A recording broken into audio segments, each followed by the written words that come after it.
verse 11 today. This lesson is supposed to be in between that happened. The Lazarus was raised from the dead. Jesus stopped somewhere there in Bethlehem and raised Lazarus from the dead, and that's supposed to be taking place between last week's lesson and this week's lesson. Okay, Luke the 17th chapter, verses 11 through 13. Let's read those verses from the King James portion. And it came to pass, as he went to Jerusalem, that he passed through the midst of Samaria and Galilee. And as he entered into a certain village, there met him 10 men that were lepers, which stood afar off. And they lifted up their voices and said, Master, have mercy on us. Let me get two scriptures on John the 4th chapter, verse 9.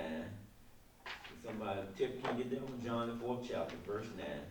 And Romans, the 5th chapter, verse 12. If Reverend Jackson gives us time at the end, we're going to dive into some deep scriptures if we can for 2 or 3 minutes. And it's going to be a continuation next week. This is something deeper meaning of this lesson. And then next week we're going to talk about justification, which is even deeper. So we can just introduce ourselves to it today.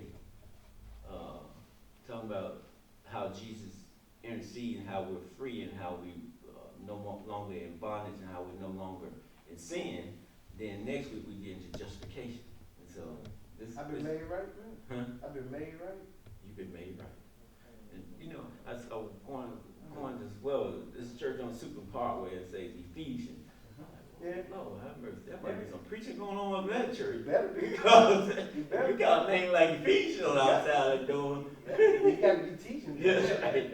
Yeah, Yeah, like listed outside from that church. That's right. So, That's right. yeah, like, so Ephesians 2nd chapter, verse 1 through 2, which we talk about almost every weekend here. Oh, that's good. Because Ephesians should be like the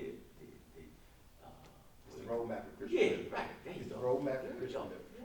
Yeah. Yeah. Or the church. It's written. Well, it's written for the body, Yeah. right? Right. Philippians is written more so for the church, but Ephesians is written. This is how you live in the body. This is how you live in the body. Preamble. Oh, Well, here we go. Oh my goodness. Yeah. My favorite, one of my favorite books in the Bible. Seriously. Yeah. Oh my God. Oh my God. Love it. Love it. Love it. Showed me who I was in Christ. There you go. Without Ephesians, I wouldn't know who I was in Christ. Right? Right. From the beginning to the end. Right. Show me who Amen. Amen. Reverend. I'm sorry. You're going to get happy. I'm So, sorry. one more Don't laugh scripture. at me. Romans, Stop. Romans the 5th chapter, verse 12. Romans the 5th chapter, verse 12 is the other scripture. We'll get into those. I got Romans 5. You got Romans 5. Okay, all right. You got John 4:9, Tiffany, right? Okay.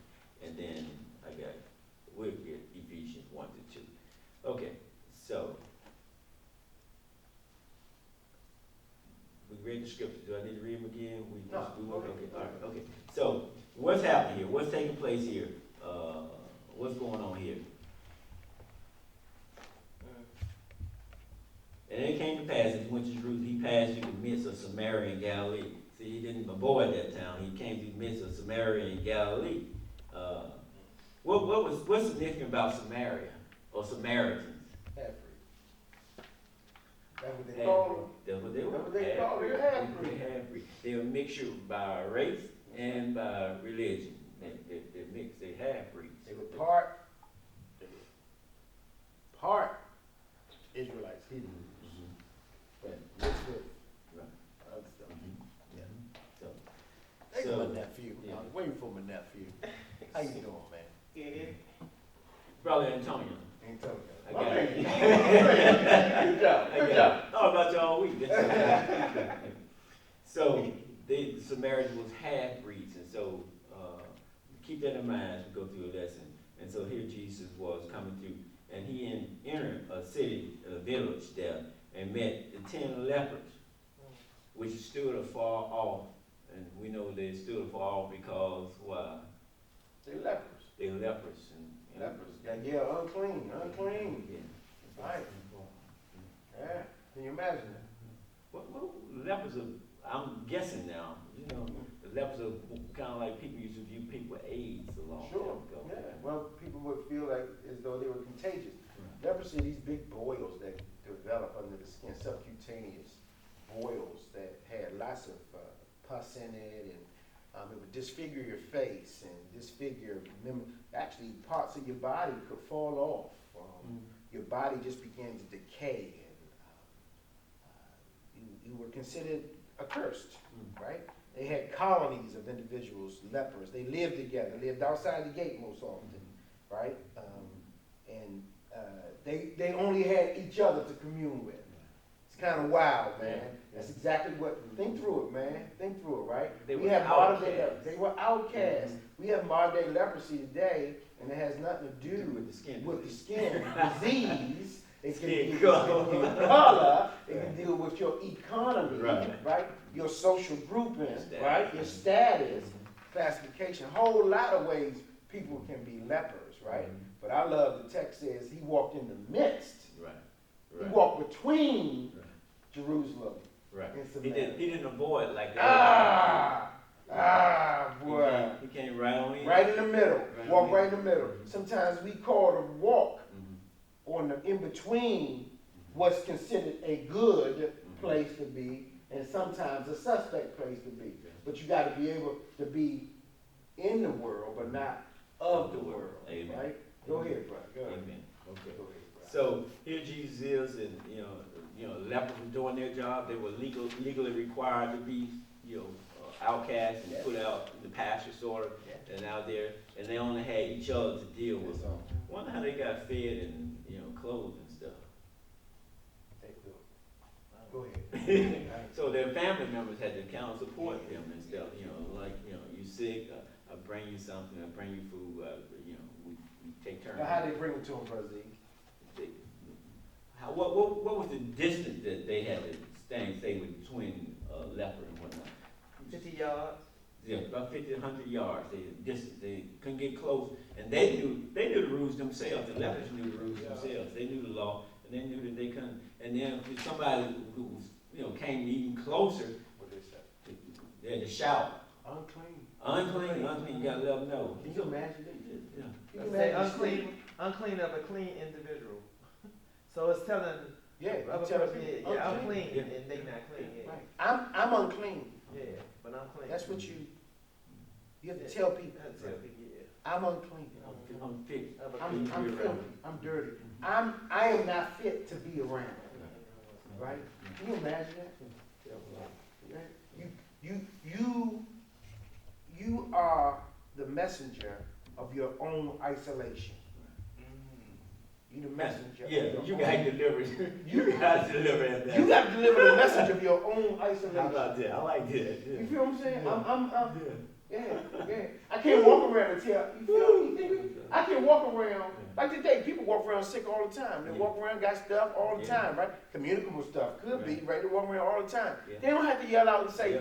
I'm sick, I'm whatever, right? You would never know it. In fact, some of my clients who are homosexual, and they have HIV, right? But their statement is, they won't say I have HIV. They'll say I'm undetectable. I'm undetectable. What that means is I got it, but the virus medicine is keeping me sustained, so there is no detection of the HIV. I have it, but I don't have to live by the stigma of it. You see what I'm saying? That's how we live today. Everything's masked. Everything is hidden. But these guys, these cats, They saying. they gotta say it. The You gotta law. say it. You You gotta gotta say it. say it. Levitical law. You gotta say it. Legally, they're required. They're required to say it. But after a while, they get tired of it. They ask Jesus for pity, so they ask him for help. Right? No, they didn't get tired. They were tired, but here Jesus was just passing through. Passing through. So not only did their family members share them food and clothing and well the necessities that they needed to survive, so to speak, from a distance, but they also must have kept them informed with the news of what was going on. They heard him coming. Because again, as we've told in the last 4 weeks, somebody else heard about the Jesus, heard about the message. And that's why the message of Jesus is so important to share and to get out. The message of Jesus is important and share. We all have an obligation. Everyone that names the name of Jesus, not just Reverend Jackson. We all have an obligation to share that message. I heard Charles Stanley talking about the good news this morning, and I realized that, you know, I grew up on that good news, Good news. but to me, it's great news. Right. It was great news to somebody like me, you know, when I got it. Even when you ain't understand. That's right, that's right. Even when you ain't understand, it was still great news. That's right, didn't take anything from it, and the fact of it is that, for me, it was such an eye-opener, you know what I mean? Because that old Pilgrim Home Baptist Church in Birmingham, Alabama, that family church with, you know, Sunday after Sunday, and I thought that was salvation, that was just the way you had to do it, that was tradition. But I realized that there's traditions going on here, and I saw reality in a whole different perspective when salvation came. So that's what the family members offered. Somebody shared them some good news that there's a man named Jesus who's a healer, and he's worked all kinds of miracles and stuff. So they didn't have no idea he was coming through, but then somebody was saying, he might be coming through here. Probably the message got out, or maybe it didn't, but Jesus was coming through and they knew it. And here they stood far off, but when they lift up their voices, 100 yards, 50 yards, I didn't give him a chance. I'm shouting out to that man because he might be the deliverer. He might can do something for me that all through my life that, how long I've been with this leprosy, that I can make my last chance maybe to be healed or delivered. So in verse 13 there says, and they lifted, you got a book? I just want to make sure you got it. Okay. And they lifted up their voices and said, Jesus, Master, have mercy on me. And that was the common plea, but they was crying out to Jesus to have mercy on me.